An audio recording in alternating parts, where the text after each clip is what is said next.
那这个问题，互人羁押了后，民众党就随刊出伊进前所录的影片来安打支持者的情绪。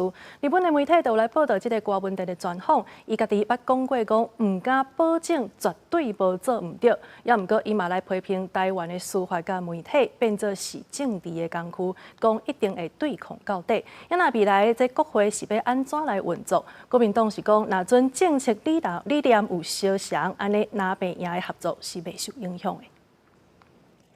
民众党主席郭文地指控伫金华城案涉嫌倒理，台北地院裁定羁押禁见。日本媒体伫9月初5刊出郭文地的专访。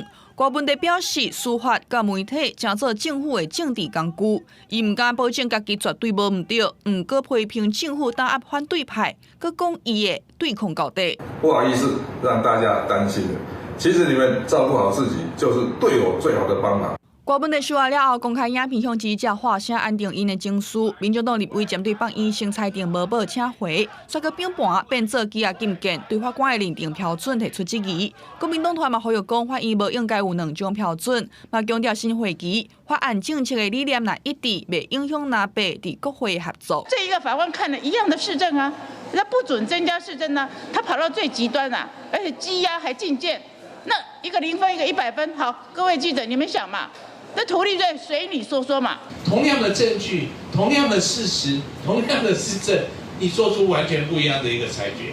所以我们讲说，这个人民如何相信司法？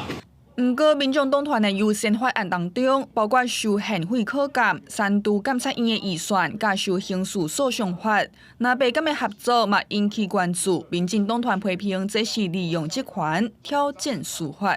现在更为了柯文哲一人的图利案件、涉弊的案件，不惜的也要来对于监院、法务部、司法院做出辖院报复的作为。